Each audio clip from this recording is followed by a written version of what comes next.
coming home, I'm coming home. Tell the world I'm coming. Приветствую всех, с вами Хулдым, и мы продолжаем проходить игру Orwell. Мы все уже сделали, мы все посмотрели и наконец-таки свободны. Мы все смогли рассмотреть и просмотреть, теперь все будет нормально, посмотрим, как будет дальше. В предыдущей серии подстрелили Нину Мартовну, но она жива, к счастью, она жива, посмотрим, что будет завтра. Погнали уже все.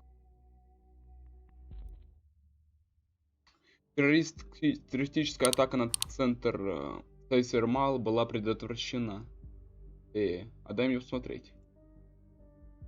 Нина Мартовна — последний член свободы мысли, о котором мы ничего не знаем.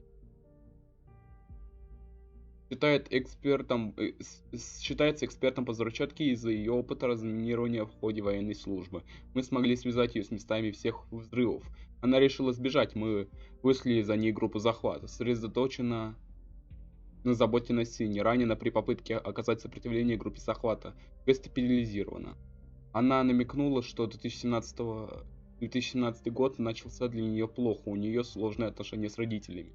Адепт вступал в контакт с двумя подозреваемыми, получено разрешение завести на него дело, планировал взломать сайт партии, но мы ему помешали. Подтолкнул Нину Мартовну к бонтовским терактам. Он не хотел, чтобы взрывы привели к человеческим жертвам. Он призвал людей быть бдительными и поддержал позицию правительства в своей колонке.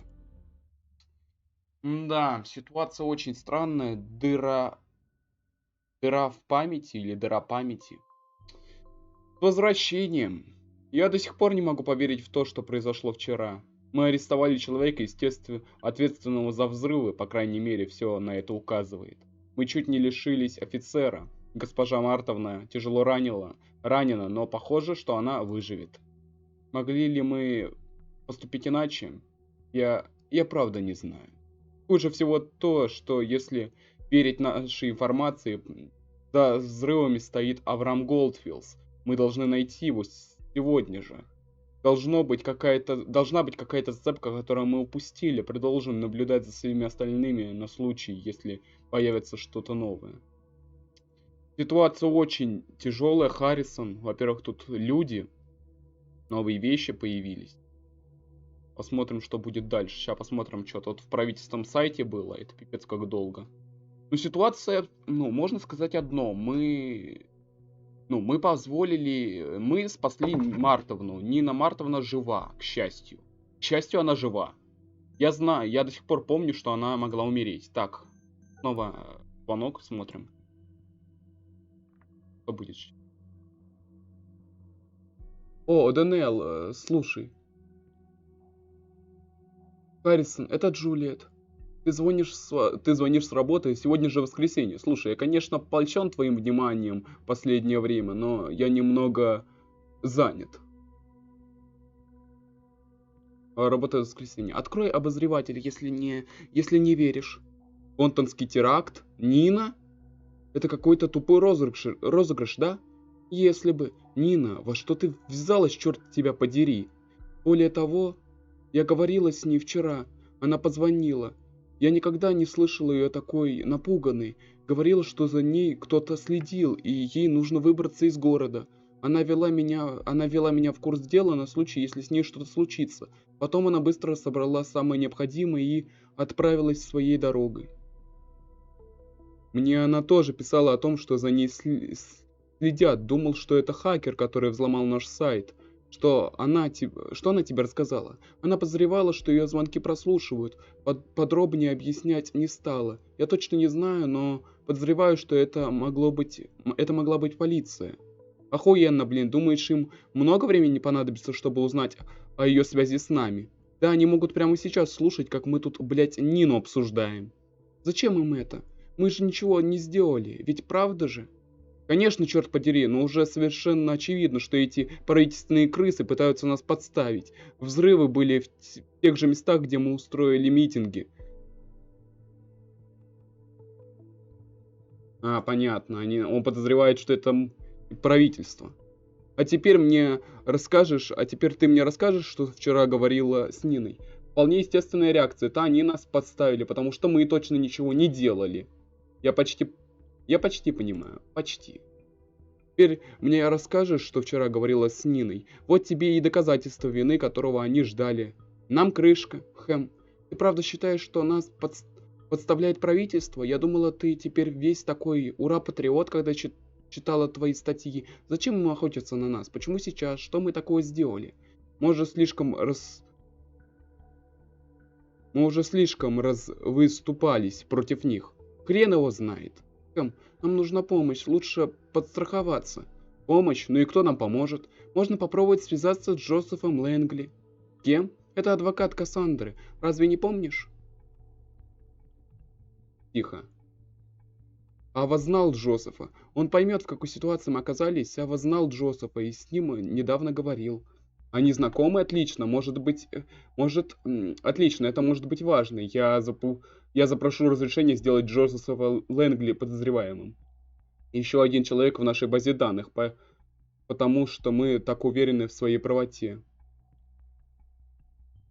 Разрешение получено, нужно узнать побольше о Джозефе Лэнгли. Не забудьте перепроверить старые источники. Кроме этого, сосредоточьтесь на информации об Аврааме Голдфилсе. Он ключ ко всему.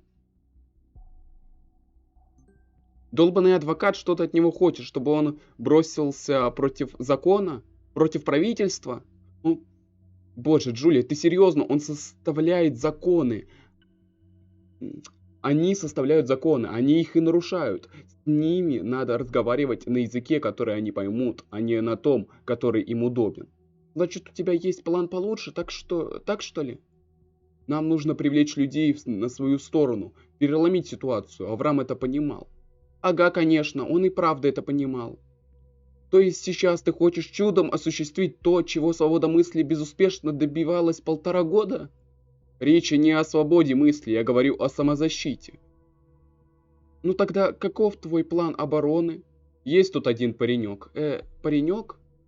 Зовет себя адептом. Может, это вообще девка? Какая разница? Взломать блок свободы мысли не так-то просто. У нашего сайта очень высокий уровень защиты. Я не новичок в этом деле. В общем, этот парень или девочка, кто он там, очень способный. И этот адепт не питает любви к правительству, как он сам упоминал.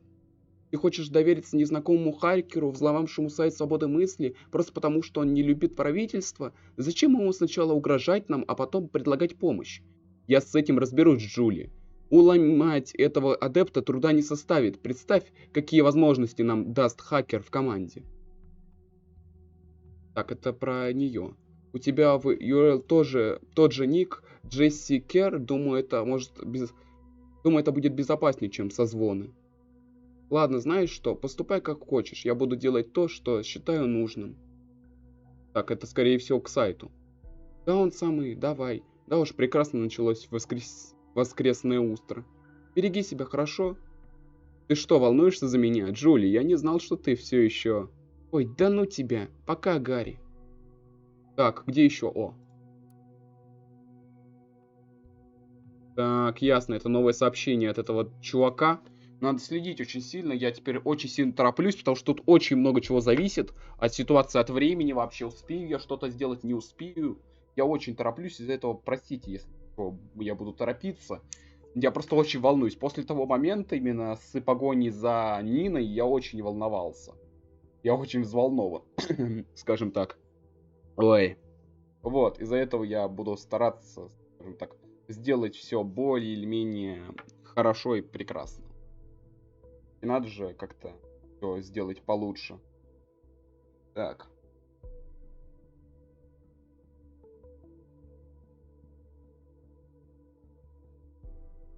Так. Давайте вперед. Так. Эй, умник. Я точно знаю, что ты вчера копался в компьютере некой Нины. Я понятия не имею, кто ты такой и почему ты подозреваешь нас в бонтонских терактах. При обычных обстоятельствах мне бы не было дела до какого-то фрика, но теперь мне есть дело, потому что эту Нину арестовали и в процессе тяжело ранили. Скоро тебе придется серьезно объясняться, и не со мной, если ты понимаешь, о чем я. К счастью для тебя, я пишу не для того, чтобы продолжать эту дурацкую войнушку или чтобы это ни было. Теперь, когда мы так уютно устроились на одном тонущем корабле, я хочу предложить нечто получше, чем пытаться насолить друг другу. Ты утверждаешь, что действуешь в интересах справедливости. Так докажи это. Вступай в свободу мысли. Ты говоришь, что ты не на стороне правительства, так почему бы не быть на нашей стороне? Я думал, что господин О'Доннелл покинул свободу мысли, а теперь он активно вербует людей в группу. Как-то не похоже, что он отошел от дел. Да, я тут соглашусь, товарищ. Тут я соглашусь. Так что тут? Это все мы читали, это все про наших товарищей, но пока что ничего интересного не знаю. Проекты. Пока что ситуация очень какая-то сильно дестабилизированная. Мне прям тяжело, у меня руки холодные, это пипец как больно. Серьезно, на Коране не очень хочется просто потом попасть в какую-нибудь передрягу. Так, Харрисон, давай посмотрим, что ты там делаешь. Что там у тебя в контактике? Главное, мы можем подслушивать, что он делает.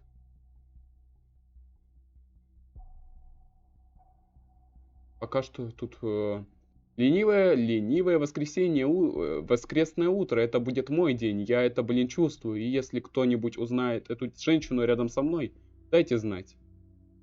Шучу, не сердитесь, не сердись на меня, Марко. Так вот, как выглядит человек, получающий кучу денег от национального коррупционера. Ясненько.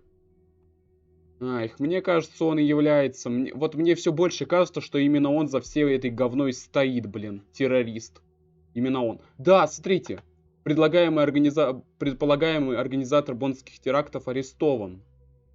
До Бонтон и Фэрвью обрушились ливни с ураганным ветром. Эксклюзивное интервью с основателем Зал Ронсоном. Давайте почитаем. Пока что время у нас не очень-то не идет, пока что мы можем почитать.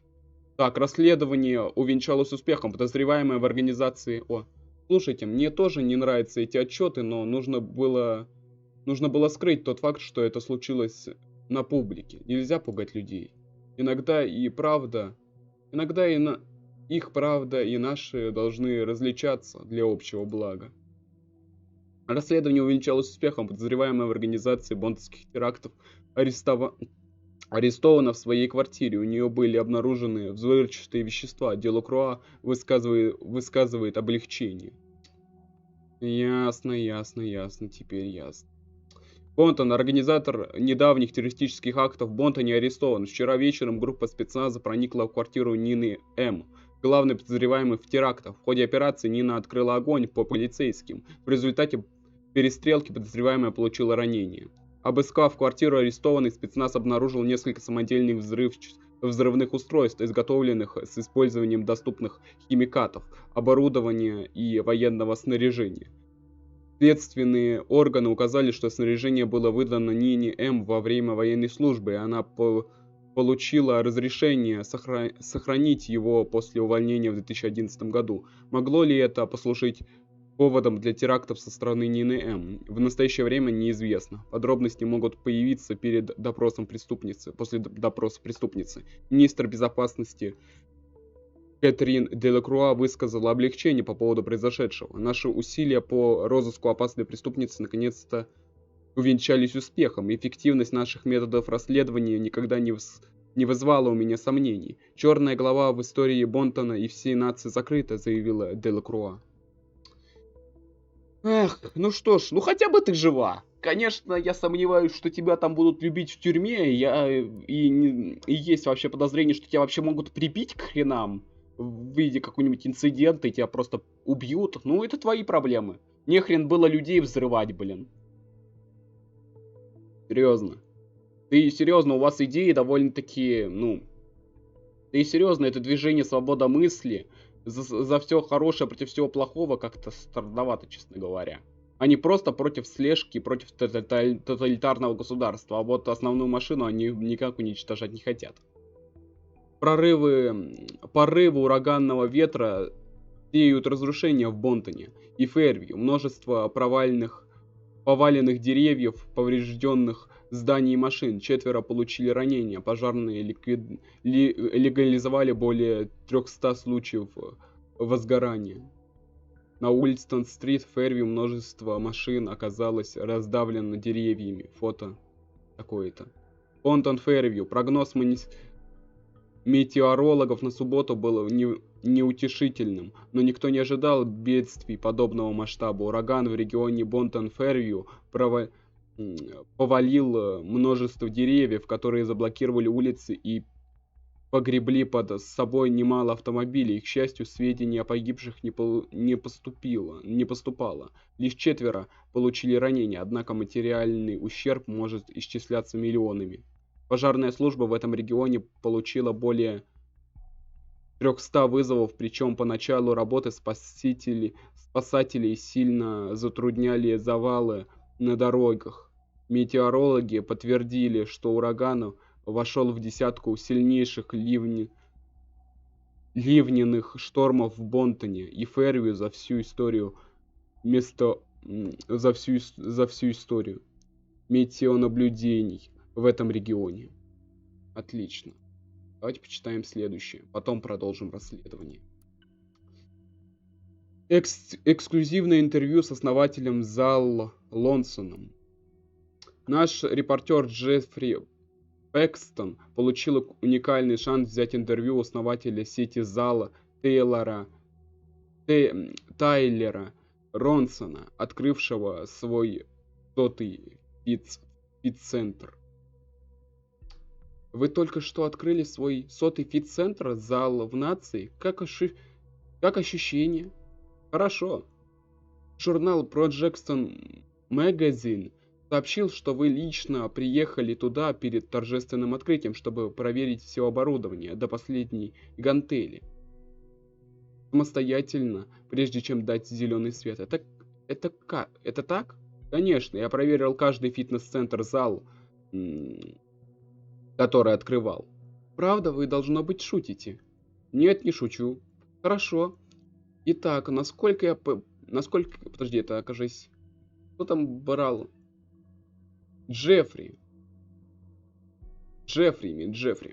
Хорошо, итак, поскольку я понимаю, вы родом из довольно бедной семьи, в которой было 6 детей, их всех нужно было как-то прокормить, а ваш отец очень долго не мог найти работу. Как вам удалось преодолеть эти препятствия и стать общеизвестным предпринимателем?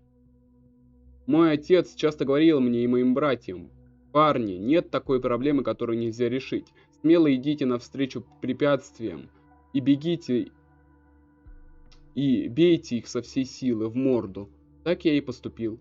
Интересная метафора. Это не метафора. Что вы имеете в виду? Я вошел в банк, где был счет моих родителей. Они так много задолжали, я пошел прямо к менеджеру и ударил его по морде. Так сильно, как только мог.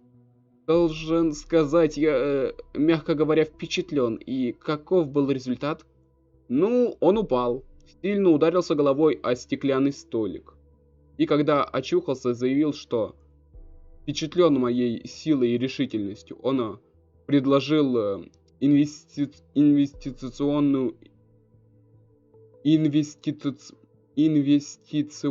модель для сети спортзалов, а потом я придумал название «Зал». И что же означает «Зал»? Насколько мне известно, вы этого еще никому не рассказывали. Может, откройте тайну нашим читателям? Это означает спортзал. Я подумал, если сделать коротко и все буквы заглавными, это будет более мощно. Ну, я что-то подозреваю, что ты 100% не просто так он тебе дал этот инвестиционный проект. Что-то мне кажется, что это может быть спектаклем. Ну, не может быть, чтобы за удар, чтобы этот человек, работающий в банке, за то, что его ударили в морду и чуть не разбили голову, дал тебе деньги. Давайте посмотрим. Тут данные 100% уже будут о нашем товарище. Давайте посмотрим, что о нем вообще тут известно. Так, дружище, теперь мы будем говорить о тебе. Так, Нина закрыта. Так, где?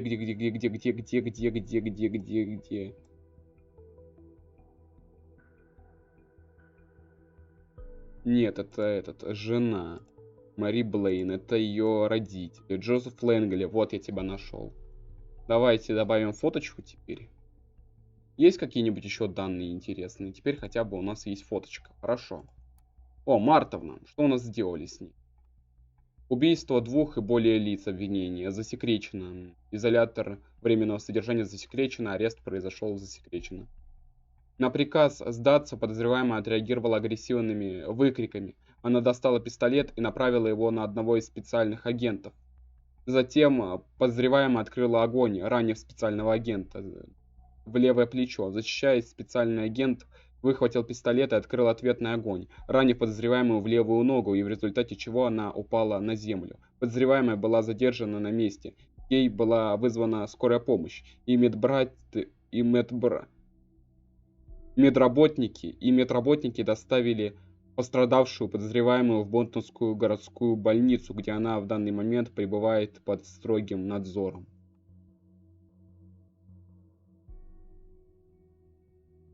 А есть какие-то данные о тебе? А, я понял о чем. Это чисто фоточка. Так, хорошо. Теперь нам надо узнать о тебе побольше. Где она? Вот, выпускники. Теперь мы можем выпускников посмотреть. Вот он. Нашли так тебя. Вот ты где. Окончил Стеллиган в 1992 году собственное адвокатское бюро в Бонтоне. Отлично. Отлично. Начинаем потихоньку рассекречивать данные. Отлично. Потихонечку рассекречиваем. Давай смотреть. Это все было. Добро пожаловать. Так, надо еще посмотреть, где у нас еще есть данные. Надо и о Голдфилсе, конечно, узнать что-то, но только вот что узнать. Давайте пока что разузнаем побольше о Джозефе Лэнгли. Так, вот он, профиль. Давайте в профиль зайдем. Подожди-ка, почитать надо. Что это такое? Адвокатское бюро Джозефа Лэнгли. Лоджил. Как-то так. После освобождения из тюрьмы меня тянули в драку с поножовщиной, и мне грозил тюремный срок за нарушение условий условно-досрочного освобождения. Джозеф подал ходатайство о смягчении наказания, и оно было удовлетворено. Теперь мне предстоит всего 6 месяцев общественных работ, и я снова стану свободным человеком. Знакомьтесь, Джозеф Лэнгли, ваш надежный партнер в области права. Джозеф Лэнгли изучал уголовное право в университете Стеллигана в Бонтоне сразу после окончания университета в 1992 году. Джозеф Лэнгли и Кэтрин Делакруа, ее сокурсница и нынешний министр безопасности, основали собственное адвокатское бюро в Делакруа и Лэнгли. О, вот это интересно. Я не знал, что она работала в первой правовой сфере до того, как стать политиком. Господин Лэнгли многое повидал. Ну да. Думаю, данных на господина Лэнгли пока достаточно. За исключением его связи с Делакруа все довольно заурядно. Нужно узнать, как он связан с Авраамом Голдфилсом. И, возможно, другими членами свободомыслия. Но мы это узнаем. Но сначала надо все осмотреть. Так, подожди, опять. Так, Джозеф Лэнгли. Так, сейчас будет разговор. Здравствуйте, это Джозеф Лэнгли? Здравствуйте, да, это я. Кто говорит? Это Джулиет, подруга Кассандры. Мы общались пару дней назад. Да, конечно. Привет, Джулиет. Чем я могу помочь? Кстати, я получила весточку от Кассандры. Прошу прощения, что не сказал сразу. Честно говоря, даже не знаю, с чего начать. Правда? Здорово. Где она сейчас? Не очень здорово. Она арестована. Что? За что? Мне сообщили, что Кассандру задержали в связи с новыми уликами по делу о нападении на того полицейского. Я тут же попытался с ней связаться, но мне заявили, что она не хочет со мной говорить по официальной версии. Откуда они внезапно откопали новые улики? Понятия не имею, но у меня их фокусы уже в печенках сидят. Так раздражает, что я не могу поговорить с ней. Какие только юридические рычаги я не задействовал. Джозеф, как ни печально, это увязывается с другим происшествием. Вы наверняка видели сегодняшнюю статью в обозревателе. Про инициатора бонтонских терактов. Да, женщина, которую арестовали, Нина. Она моя подруга и член нашей группы «Свобода мысли». Вы правы, это ужасно. Как-то давно Авраам мне просил об меня... Между прочим, как-то давно Авраам просил меня об некой услуге. Одолжение для госпожи Мартовой. Это может быть важно, узнать и больше. Нинина, не та ли это Нина? Вы правы, это ужасно. Вполне может быть. Не думаю, что Авраам знал много женщин по имени Нина. И это была... А что это была за услуга? А, да ничего особенного. Так, мелочь. Я только что говорила с Перрисоном, еще одним членом нашей группы. Мы пришли к выводу, что полиция и против нас начать расследование. Они могут преследовать любого, связанного со свободой мысли. Нас могут посадить буквально в любую минуту, ведь могут? Ну, даже вооружившись пакетом мер безопасности, они обязаны найти весомые доказательства того, что вы причастны к терактам. Хотя, я уже не уверен, что сейчас подразумевается под весомыми доказательствами. Мы можем что-то сделать, или вы... Джулит, я ценю ваше доверие, ситуация действительно серьезная, и я занялся бы вашим делом немедленно, если бы не Касси.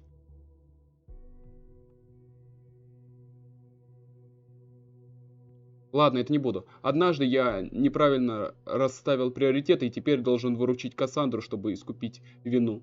Джозеф, Нина в больницу, ее ранили, скоро может пойти наша очередь. Что ж, мне потребуется время, чтобы тщательно проанализировать некоторые кодексы, написать несколько писем, выяснить правовой статус Кассандры и что вообще можно сделать. Возможно, я откопаю что-то, что будет полезно для вас, ведь наши дела взаимосвязаны. Это все, что я могу предложить. Надеюсь на ваше понимание.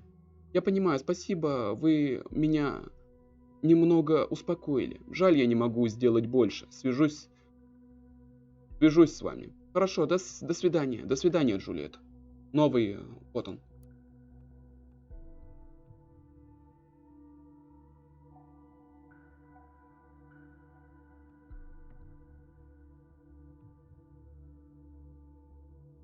Он состоит в ней, ёптить. Этот долбанный адепт, он уже член, ёптить. Ну ладно, ладно. Так, где этот адепт? Где этот адепт? Вот ты где.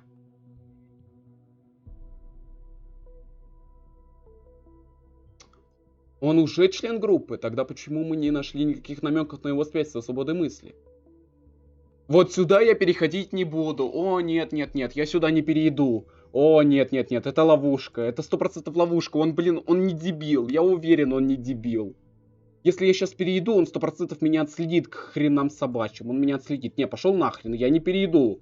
Я не перейду. Он, блин, хакер, блин. Он ведь хакер. Во-вторых, он уже подозревал про то, он ему уже 100% подозревает, что за ним следят через какую-то суперсистему. И если я перейду, он получит доступ и узнает, может быть, об этой чертовой системе. Не-не-не-не.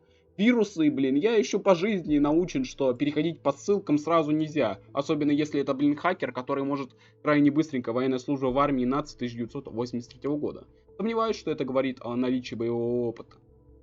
Год за границей в Аргентине, 1999 год. Угу. Ясно, ясно. Ну что ж, мы узнали все, что можно.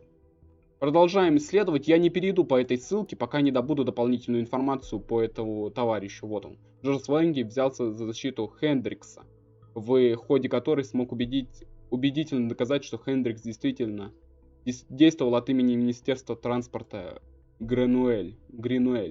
Успешно защитил Эврада Хендрикса на судебном процессе в 1910 году, навредив Министерству транспорта. Бывший клиент-адвокат. Хорошо. Давайте почитаем. Что тут у него такое? Я отлично помню, об этом писали во всех новостях. Это было или очень смело, или глупо. С прошествием времени начинает казаться, что все же второе. Джозеф Лэнгли знает, как вести дела различной сложности. За долгие годы адвокатской практики он приобрел бесценные навыки во многих областях права. Он работает в следующих областях: нападение, насильственные преступления, домашнее насилие, введение наркотиков, введение оружия, вождение состояния опьянения, коррупция, нарушение контрактов, поддержка и мошенничество, подделка и мошенничество, кража личных данных, нарушение авторских прав. нарушение условий условно-досрочного освобождения и испытательного срока. В послужном списке Джозефа Лэнгли значится скандал с львиной долей, который получил широкую огласку в СМИ в 2010 году. В этом деле Лэнгли защищал строительного предпринимателя Элвуда Хендрикса, который получил государственный контракт на строительство автомагистрали. Когда стало очевидно, что качество дорожного покрытия хуже, чем было оплачено, фирму Хендрикса обвинили в коррупции. Джозеф Лэнгли защитил его от имени Министерства транспорта Грануэля, который действовал от имени который и присвоил себе большую часть денег. Дело закончилось незначительным приговором Хендриксу, и Гринуэй был вынужден уйти в отставку и был приговорен к тюремному заключению. Ясненько, контракты. Так, давай, вот он номер его. Или отправьте на электронную почту. И сейчас мы еще электронную почту его получим. Отлично, доступ получен теперь. Никогда не полагайтесь на удачу, если дело доходит до уголовных обвинений. Полагайтесь на нас, если вам нужна помощь, консультация или у вас просто есть вопросы, звоните по номеру. Площадь вот и наше бюро расположено в самом сердце Бонтона. Приходите к нам по адресу такому-то. Отлично, мы получили все, что нужно. А теперь мы можем послушать. Рука помощи. Здравствуй, Джозеф, неизвестный контакт. Полагаю, ты знаешь, кто я. До моего сведения дошло то, что одна из твоих клиенток, некая Кассандра Уотергейт, в настоящее время находится под арестом. Насколько мне известно, между вами есть определенная связь, хотя это и не мое дело. Мое сердце разрывается, когда вот так разлучают влюбленных. Я могу изменить положение дела, если ты представишь мне компрометирующую информацию о человеке по имени Авраам Голдфилдс, участнике группы активистов свободы мысли, с которым, как я знаю, ты общался. Дай мне знать, если готов помочь мне в этом, и я позабочусь о том, чтобы Кассандре тоже протянули руку помощи. Кстати, вы шутите? Это что, опять наш хакер? Это он, это точно он. Кстати, давай, должен выручить Кассандру.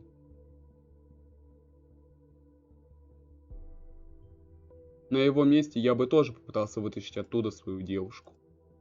Ну да, тут ничего противозаконного нет, я ничем не смогу его остановить. Лаврена. Извини, что пишу в воскресенье, но дело срочное. Сейчас еду в офис, и мне нужно воспользоваться моим личным ноутбуком. Можешь открыть мне доступ к нашей локальной сети и серверу для такого-то ноутбука? Еще кое-что. Главный инженер уведомил меня, что в системе произошел сбой, из-за которого отслеживаемые нами устройства порой работали с ошибками. Не нужно беспокоиться, проблема уже решена. Кстати говоря, отлично. И теперь мы получили доступ к компьютеру Джозефа. Джозеф. В следующей серии, я думаю, продолжим. Мы уже так хорошенько прошлись уже. Продолжим в следующей серии. Работа идет усиленно, мы работаем, мы узнаем все больше. И что-то, серьезно, все это дело, оно все больше и больше складывается в одну единую сеть. Пипец-то, какая же сеть огромная. Просто все связаны. Этот Авраам, этот Авраам Голдфилдс, он просто сердцевина. Такое чувство, что именно главные эти организаторы, это... Двое главных этих организаторов, это Харрисон О'Доннелл и Авраам Голдфилдс.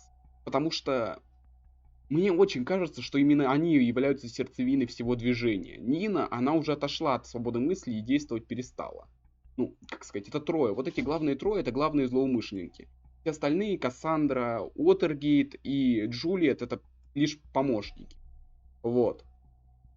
Этот товарищ Джозеф Лэнгли тоже никак не участвует в этом.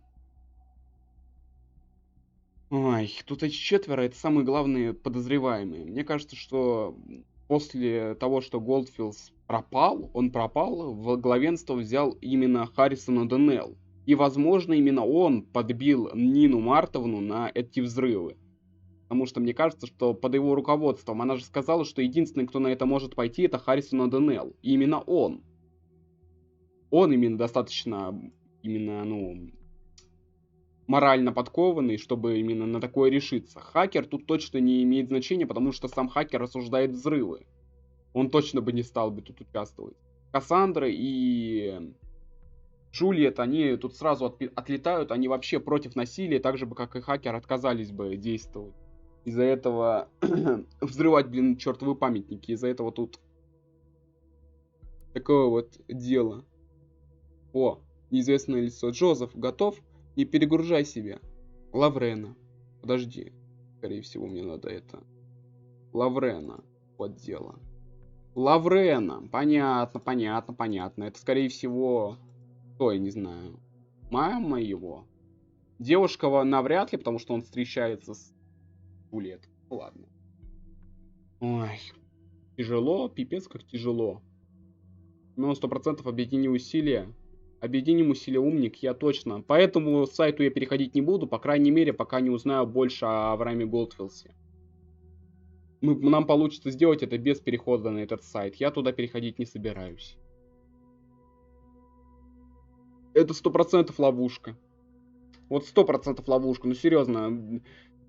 Это серьезно, это самый глупый способ вообще как попасться. Я туда переходить не буду. Если это сайт, отправленный хакером этим, не, я не пойду туда. Не-не-не, 100% там ловушка, сейчас меня, блин, поймают сразу же, и он еще отследит именно по поводу Орвел. Я очень побаиваюсь, что он... Я 100% как-нибудь насолит мне потом, накидает туда вирусника ко мне в мою программу, и будет мне проблемы потом. Не-не-не-не-не, мне работать надо. Я до сих пор не знаю, поддерживать ли этих чертовых свободовцев или нет, но посмотрим, как будет. Концовку, главное, мы сможем все в одном дне посмотреть, как ни странно. Там можно будет сохранение сделать, там сохранение будет на последнем дне, где будет концовка, скорее всего. И мы сможем именно перепройти. Ладно. Вот, надеяться, вам понравилось, что-то я заболтался. Ставьте лайки или дизлайки, пишите комментарии, предлагайте новые видео, новые игры для видео. Они очень помогут, потому что я вот-вот уже закрываю Орвел. Как только я закрою Орвел, я сразу же запущу новую игру. Она у меня уже скачана и ждет своего часа. Возможно, я ее выпущу раньше. Может быть, даже раньше конца прохождения за Орвел. Или прям перед концом этой игры, чтобы немножко оживить наш канал. Да и мне просто хочется поиграть во что-нибудь более активное. Будет интересно. Вот. И смешное. Вот. Делитесь мнением о видео. Буду рад с вами поговорить. Заглядывайте в описание. Там будет ссылочка на мой Discord сервер и на Discord сервер по Доки-Доки. Буду рад вас там видеть. И не забывайте жать на кнопочку подписаться, на колокольчик. Так вы о новых видео узнаете. Пополните нашу маленькую, но крепкую семью. И с вами я, конечно же, не прощаюсь. Скоро увидимся.